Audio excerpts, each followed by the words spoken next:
meeting Vishy sir since there was a red alert. Obviously, we have five-time world champion Viswanathan Anand on the stage with us today. Thank you so much for taking the time out, flying in here from Delhi to take the time to do this. Parag, thank you so much for doing this. Sameer, thank you so much for doing this. Parag is, the founder of GCL, one of the founders of GCL. Yeah, that is what you are a founder. And Sameer obviously is the CEO of the Global Chess League, so he's not able to be here, so he's joining us via our VC. Vishy, just to start off about the times that we live in, it's an exhilarating time to be a chess fan in India, I guess, or even a chess player in India. Can you just talk about the winds of change flowing through Indian chess? I mean, you have 2 gold medals at the Olympiad for the teams. You have 4 individual gold medals. The overall gold medal, the Nona Caprindishvili Cup. Would you have ever expected this to happen when you were playing in the Olympiads at some stage? I mean, I'm not that much of a futurologist. I wouldn't have been able to imagine that. But you could see that the popularity of the game was growing steadily for several decades, and slowly barrier after barrier is being crossed. And if you look at it from that point of view, then I think what has happened in the last 5 years doesn't come as such a big surprise. Though the extent of it, perhaps, or how quickly it happened becomes interesting. Just to remind people, we could have won 2 gold medals in Chennai. The men's gold medal is basically in our hands. Literally the last opponent that we would face, we have a winning position, and we only need a draw to clinch it, and it's in our hands. And the next day, the women were still leading, and only missed it in the final round. What you can say, of course, is that this men's team is the combined first and second teams. Yes. So Arjun moved to the junior team, or if you like, the junior team moved to him. But in Chennai, I think it would have still had the feeling of a slight accident, a pleasant surprise. Here, very quickly, by the 4th round, I had the feeling which team is going to stop us. And I was just curious to see if some team would manage. And well, we know the final result, a 4-point margin. For the women, it was harder. And in a way, I find that also very impressive, because they had a late setback. They were leading after 7 or 8 rounds, then had this loss, then fell a further half point behind, and to then win the Olympiad outright was a great achievement. So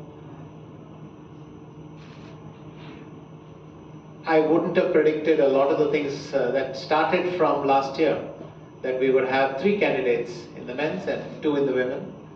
Only 1 was sure, and then subsequently that one of our players would win the candidates, that we would then win the Olympiad. So I'm almost not sure whether to be surprised or not in November, but obviously hopeful. We'll see. All right. It's sometimes very easy to get carried away when there is Olympiad goals and things like that, when a team gold medal comes. But it's a predominantly individualistic sport. So how much should we read into what we've seen at the Olympiad? Can you just put that into context? Because you've seen the sport for so many decades now. You've seen the crumbling of the Soviet Union dynasty, if you will. Can you just put that into context in a little bit? What does this Olympiad gold mean for the rest of the world? Yes, of course. A chess team, like in the Olympiad, is a collection of, is the sum of the scores of 4 individual boards. That's clear. But it shows the depth we have. One of the reasons I thought India was one of the favorites this year is simply because we could afford 1 or 2 accidents in every round. in every game, one or two boards could go wrong, and you know that still the players are so strong on the remaining boards that things might work out for us.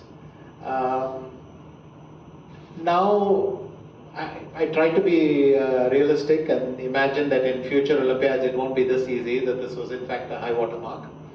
But then again, especially this generation, this very talented generation, constantly surprises with what they can do.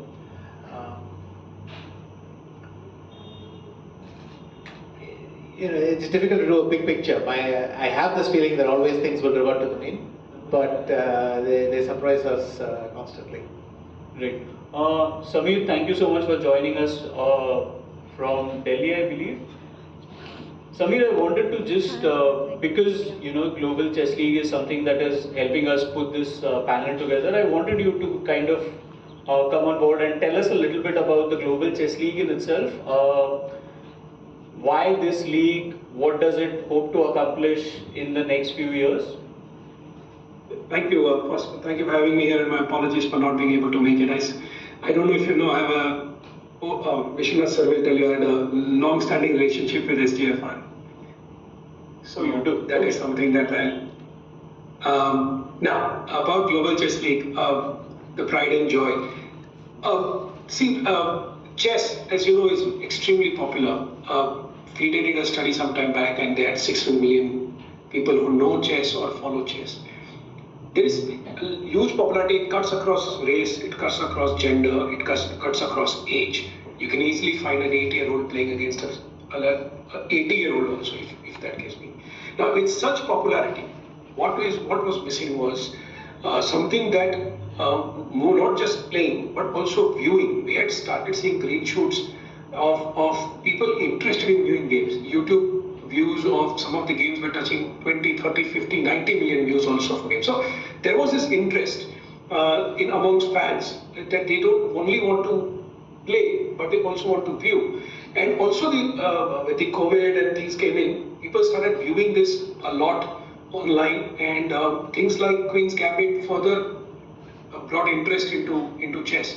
Now, putting all of this together, there was an opportunity to create something for fan first. And let me tell you, I've been to a few tournaments around the world. I think fans a lot more can be done for chess fans, and that's what our starting point was. That we want to create something that that can be fan first, and this is what the origin of Global Chess League is. That we've created this tournament in a manner where you cut across country lines. You want to support your player. It's largely on IPL or NBA or English Premier. You want to support a team, or you want to support a player that plays in certain team. You can imagine and fantasize about what if Pragnananda is in the same team as Magnus Carlsen. Now that used to be the case with it was IPL. What if Sachin Tendulkar is actually playing alongside Ricky Ponting? So that also comes to here when you are able to play in such tournaments, and then being the first of its kind to be televised so widely. This year we'll be I think not less than 15 broadcasters around the world, and we're about to release their list tomorrow. Making it fan-friendly, making it available around the world, making it in a manner, or designing it in a manner which brings the casual fans in, not just hardcore chess fans who will always watch a Vishy versus Nakamura match or Vishy versus Magnus match. Bringing in the casual fan, getting them to enjoy chess, getting them to understand what is in it. That was the origin and where we are with Global Chess League, and by no means we are done. This is just a beginning. It will take a few more.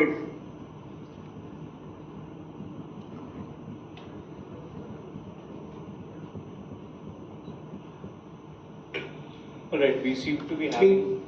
It's being viewed. I think that's the journey that we are on.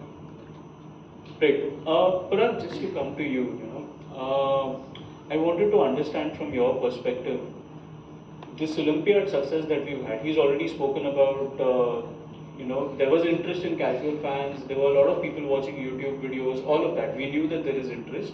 Now there is a league and there is an Olympiad success. How do you see the Olympiad success kind of translating into more popularity for the league in a sense? How important is a national team success to a league like yours? Look, as they say, if anything you do, can you hear me? Yeah. As they say, in anything you do, if you have a nice tailwind, there's always a good thing, right? It's like the stock market too. If you have a tailwind, you are backing a particular sector, and the sector is doing well in general is good.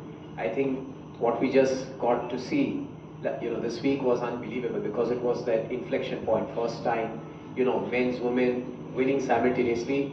I have seen people, the last week come up and they are not, as I always say, chess is such a lovely game. You'll always have the chess aficionados who want to play chess, they'll be there. But most of us as growing up have played a game of chess. Everyone's played chess in some form or the other, and like Sameer rightly pointed out, it cuts across all ages. You played with parents, grandparents, whatever it may be. So I think suddenly I'm beginning to see with this popularity, right? We are right at that trigger moment going into GCL2 where everyone's only talking about chess. I'll take this opportunity to make a point for GCL. I was talking to Vishy in the car, and I was almost forcing him to agree to say that, do you think GCL1 made some impression on this Indian win? And we both I was trying to get it from his mouth to say, do you think it helped? And it's interesting because he did point out that, look, all these current winners did play as one team.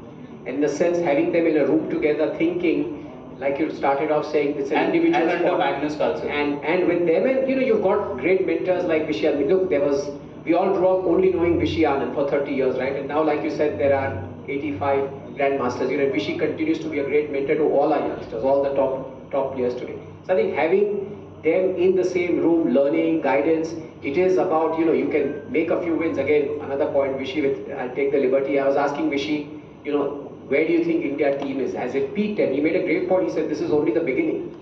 He said, look, I believe that this young India team has won right even before hitting their max point. So we've got many more years of seeing, Indian leadership. So coming back to your question, if all of this is going so well for the Indian team, I think GCL, the league is going to get a lot of great momentum. We're already seeing a lot more people coming and asking, what is it, even, while it's in London, we've got some is inundated with lots of requests saying, how can we come in, how can we participate, be a part of the league. So we are very excited for sure. Great. And how important was it for the league itself to get, people like Viswanathan Anand, getting people like Magnus Carlsen in a sense, to come play, because now you have faces associated and brand names in themselves associated with the league. The other kids who are there, they are now become brand names. But then in the first season when you had it, how important was that? Well, it's very important. Look, in any sport, you have to go to the top, 2-3 means for us in India. I think the whole concept of chess league only happened, I still remember the first conversation. It was Mr. Anand Mahendra, it was Vishy Anand, it was me. When you said founder, I'm more founder director because I was, part of the Mahendra group. And I remember that conversation through COVID coming out and, Anand and Vishy having a chat saying, look, how do we put this together? It was only thanks to Vishy's mentorship that we put this together. Speaking of, icon players as Sameer calls it, you have to have those icons. I mean, they are the ones which the world knows. But more importantly, I think the way we see to build an institution, they are the ones who will help this next generation of players to hit their maximum potential. So I think it's just a lovely combination to have in a team, the icon, the two superstar women, the two superstar men, and then the prodigy, as we call it. Vishy, from a player's perspective, or somebody who's basically also kind of given inputs about how the league should come together, right? I wanted to understand, what was it like playing in the first season? How unique was it? Because very individualistic sport, everybody plays for themselves in a sense. But suddenly now you have to keep an eye out on the other board, maybe because black, wins count for more, things like that. So what were the dynamics like in the first season when you were playing in the GCL? Well, as Sameer has discussed at some length, the whole thing is to engage not only the hardcore chess fan but also a casual viewer who doesn't know yet that they love the game, let's put it that way. And how do you... so one of the things they did was to make the scoring very unpredictable. And Ganges Grandmasters found this out the hard way after leading. I should know better, but after round 7, it's not like I was unaware of the scoring system. It's just that you're so used to numbers in a certain way, and if you feel that if you have a big lead and the margin is big, you feel safe. Somewhere around round 7, I thought we're basically in the final, and the only rival we had was Alpine. I think we were both both teams are very unpleasantly surprised to find out that it wasn't sure. So the scoring is unpredictable. I like the experience, these brightly colored t-shirts. By the way, I have none left. My son has stolen all of them. You'll get new ones. I swear, and he will steal those. But anyway, the brightly colored t-shirts, the entrance together and so on. Playing with the same color, so not this alternating thing. And you could see the whole thing was designed for visual effect. I would say really focused on television rather than the online space, which again shows that your target audience is the casual fan as well. And it was very, very good fun. I think from a player's perspective, the team atmosphere, the way the event was structured and all was incredibly enjoyable. I'm pretty sure it'll be the same this year, and I'm really looking forward to that. I'm happy to have the madman from Warangal, right? Come over to our team and things like that. So I like the changes in the team, and looking forward, but little chip from last year. Is that a nickname that's now caught hold? Is he now Madman from Warangal? Is that a thing? I saw it today. I thought it was ridiculous, but I should tell him anyway. I prefer Lightning Kid too. I'm glad nobody called me. He called you the Madras Tiger, and you had a problem with that. You would point out that there are no tigers in Madras, if I'm not mistaken. No, I didn't stress that point too much. I mean, come on. Worse things to be compared to a tiger. Topolo once said I was a python. Somewhat worse. Just to come to you, how difficult is it to bet on the commercial viability of a sport like chess, considering the old adage is that if you want to put a sport on television, there has to be some action. There have to be bodies colliding like kabaddi. There has to be something massive happening on screen, like a big shot, six, goal, all of that. A lot of dynamic action. In chess, it's two people sitting on the board, and maybe they don't think as long as a classical game, but then they are still thinking. So how difficult was that, and what are the kind of things you had to do to overcome that?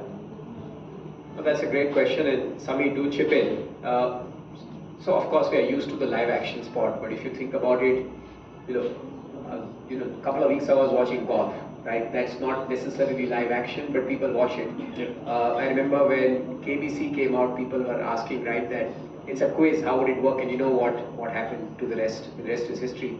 Take even poker, people watch it. So I think there's always going to be an audience. I think the point since you use the word commercial, right? We realize that there are like 600 million, right? Which is the FIDE official number, people who actually in the world follow chess. And we wanted to grow that audience with the world, with FIDE's support to 1 billion. So there is this very interesting already audience which tracks chess, but wanted it packaged and delivered, like Sameer said, in a different way. So the whole focus at that time was, I think, 2 or 3 key metrics: team sports. I think that was the first time when we had men, women, icon prodigies all playing under one roof. Like Vishy said, the team bringing in the spirit of colors, and you are now going to play as one rather than the individual. I think second, very important was the visual, the ability to broadcast, the ability to go and talk to the audience. And that's something that Sameer and team work on. Even season 2, hopefully you'll see a better, bigger version of it. The idea is how is it that if you're not a chess aficionado, but if you're you played chess and you're watching that game, can that appeal to you? And are you feeling what the player is going through? That's really always the angle. Again, from a commercialization point of view, look, this is a journey, like Sameer said. I guess when Tech Mahindra came in back then, it wasn't to do a season 1 and that was it. It was meant to be over the long journey, and clearly we got some tremendous progress. Again, Sameer can share some numbers. We had something like 100 million engagement in season 1. We had like 10 million people watching it. So, well, I know for a fact that at the board we tell Sameer his target is not doubling it but tripling it and quadrupling it. But Sameer, you want to come in and add to that question, please? I am already regretting having Parag talk about doubling and tripling and quadrupling. Steady, Parag, steady. But all I want to tell you is there are different ways to look at a program. And for us, I think the magic sauce is in either graphics and commentary. It's breaking those games down, bringing it to a casual fan in a more exciting manner. And very importantly, and I'm a big believer in this, and we're trying to do this as much as possible. A sport doesn't become big for people if it is just about the best game. It is also because if there is surround content around it. There has to be, like football has moved in such a wide direction that WAGs is a whole stream of content that happens, wives and girlfriends. In chess, we have not reached there yet. Cricket has started seeing that already. You started seeing wives and girlfriends becoming an entity in itself. It's all of that feeds into making a game popular. And that is again what is missing in chess. I was having a conversation with Richard Rappo at Budapest and saying, I hope you win the best hair award among all the chess players, because Richard Rappo has long golden flowing hair. Now, there is no content like that around chess when there is enough and more on who's a good looking cricketer and who's a good looking footballer, who's the best abs. I think the three things: one, commentary; two, graphics package; and three is the surround content. I think those things, if brought together, makes it a true televised league which fans can engage, ride on. Even if you don't understand details of a move or an opening, there is enough and more to talk about. I think the more you have to talk about in a game, the more popularity it gains, and more people are then drawn from that periphery of being a casual fan to being more interested and eventually becoming a hardcore follower. Great. Vishy, just one last question from my side before I throw open the floor to the journalists. Commercial success. Now we've seen Olympiad gold medals. There's now a league to promote the players, to promote the sport itself. What is it that needs to happen for chess to take the next step in a sense? More of the same. As Parag mentioned, these things will reinforce each other. So the Olympiad is a wonderful tailwind for the Global Chess League. A lot of people are already connected to many of the players, and to see them in action again will be fun in a different context, different environment, different vibe. But you keep delivering the results and interesting stories that people can relate to. That's how the game will grow. But we are well along that path. Whether you take the World Championship or the World Rapid Blitz and so on, there are many events where people are very engaged. And I think the Global Chess League will be kind of a unique take on things. And hopefully our audiences will be even bigger this time. I think London is a very good venue because it already has quite a big chess community. It remained a very important chess city all through this time. And I think a lot of people will come and try to watch the match live. That's the really interesting challenge. Sir, now that we have this historic performance at the Olympiad, how do you think as a nation we can build on it? How can you build on a goal? Hopefully win it again. But I think the positive thing is that lots of people enjoy that result, that they take notice of chess, so that we have more people following the game. And I hope especially that happens in the women's section. Okay. And what are you looking forward to the most in the second season of the Chess League? I think fixing what we didn't fix last time, finishing the job. It'd be great to qualify for the final, it'd be great to win it. And maybe just a bit more conscious of how difficult it is.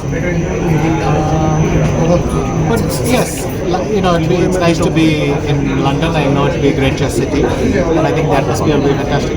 Thank you so much for your time. Commercial success. Now we've seen Olympiad gold medals. There's now a league to promote the players, to promote the sport itself. What is it that needs to happen for chess to take the next step in a sense? More of the same. As Parag mentioned, these things will reinforce each other. So the Olympiad is a wonderful tailwind for the Global Chess League.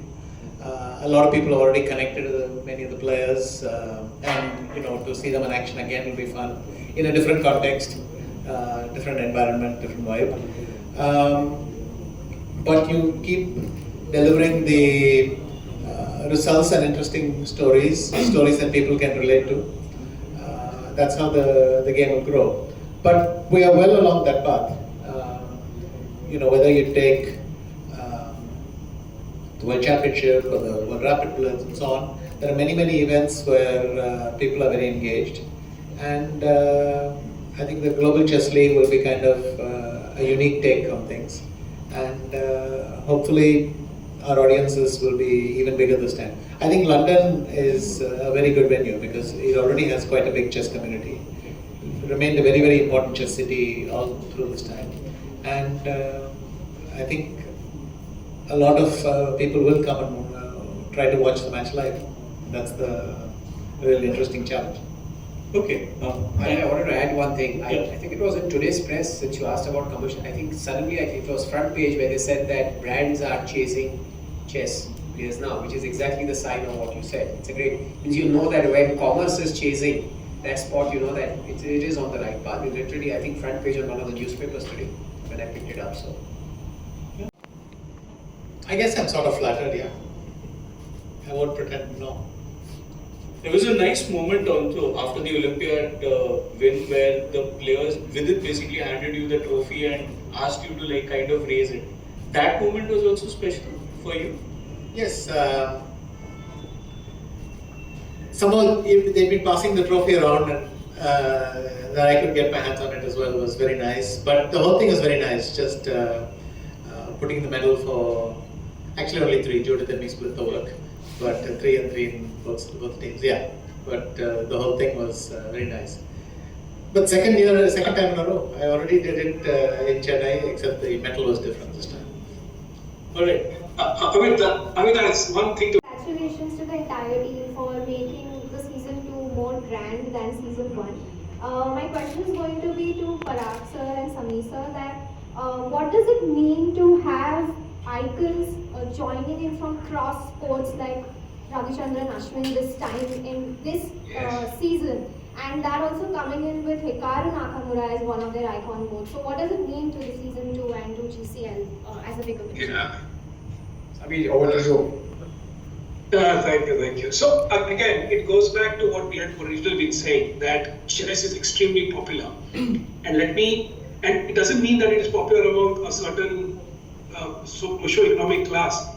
Biggest of the celebrities from Amir Khan to Roger Federer to Alcaraz, they're all huge chess fans. Will Smith keeps tweeting about it.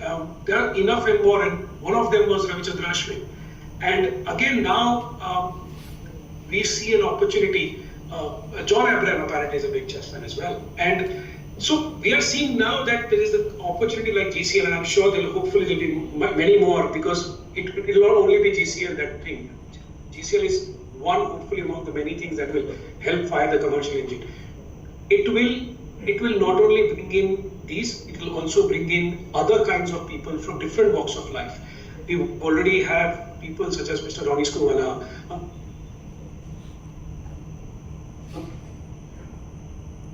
a very successful movie producer from South who's part of the team, who again, along with Ravichandran Ashwin, is a coaching owner.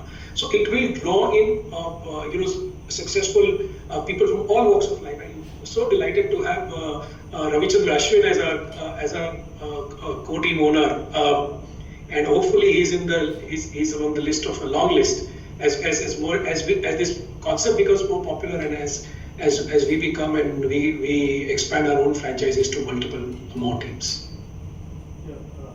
Yeah, it's just very good news. But I would even add the other things, the candidates, all the people qualifying for the candidates. It's not just this one event. It's been building up for a long time, and I feel that these players, this is what they're going to deliver for India for the next 5 to 10 years. So it's a good time to be a chess fan.